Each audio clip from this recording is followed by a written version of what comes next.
Je suis convaincue que c'est une forme de solution, une excellente forme de solution pour l'avenir de l'agriculture.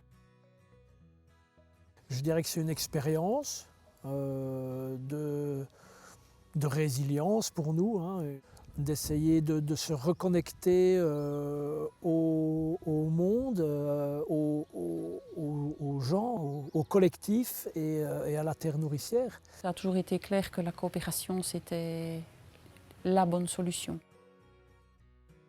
La coopérative du Grand Enclos à Grandvoire, c'est d'abord une ferme, une exploitation à taille humaine pour une agriculture de qualité et dans le respect de la nature. Ici, tout est local, tout est bio. On cultive des légumes, on élève des vaches, des cochons, des poules, des chèvres.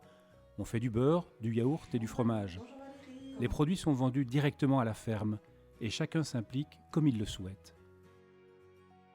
J'étais juste cliente à la ferme du Grand Enclos et puis justement je me suis impliquée dans le projet par le nettoyage de l'étable en hiver et puis petit à petit la traite au printemps et puis maintenant je donne un coup de main à la fromagerie pour le beurre et la coordination du magasin. Donc je suis la preuve vivante de cette implication que peut avoir un client dans le projet de la ferme.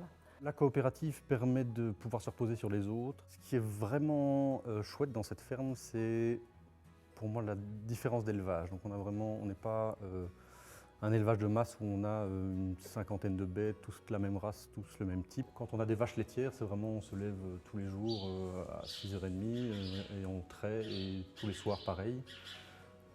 Pouvoir se reposer sur les autres dans le sens où si pendant 2 jours je veux partir, je peux le faire. L'entraide et la solidarité, ce sont aussi des valeurs au sein de la coopérative, parce qu'au-delà de l'exploitation agricole, le projet est bien plus large. Il se veut durable et participatif. C'est un lieu ouvert, un lieu de rencontre et de partage. On avait l'idée d'un habitat coopératif dans lequel on vivrait d'une manière un peu plus transitoire par rapport à la société actuelle, c'est-à-dire où on serait plus dans la production alimentaire, la production énergétique, le vivre ensemble, parce que je pense que la résilience par rapport à tous les défis qui nous attendent, c'est aussi de le faire ensemble, ça nous rend plus forts. D'être au plus près d'une vie beaucoup plus respectueuse du vivant de manière générale, que ce soit les animaux qu'il y a ici, la nature ou les humains entre eux.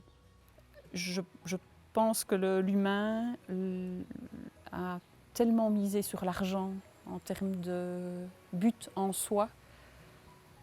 Je trouve que c'est le problème à la base de tellement de dysfonctionnement autour de nous et tellement de misère et de souffrance humaine.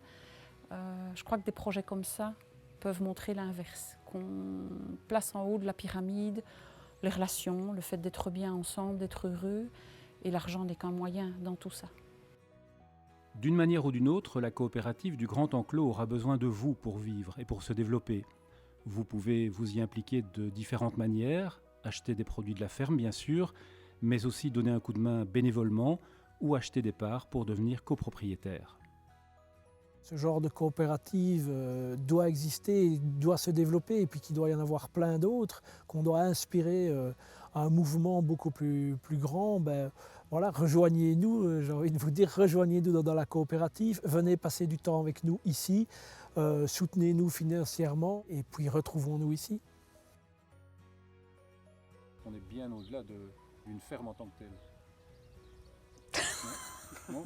T'as mis ses bras à 100 ? Attention François, t'as un peu dedans avec la main gauche, ça tourne. En osmose avec la verdure. Je vais chercher une bière. Quelle histoire!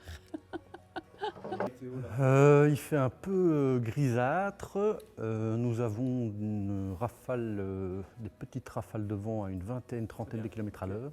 Ok, bouge pas ta main, Tom, sur le truc. Tom. Ouais. Je fais un appel solennel. Sortez vos pelles, vos fourches et vos houes et partons au combat. C'est bien, super.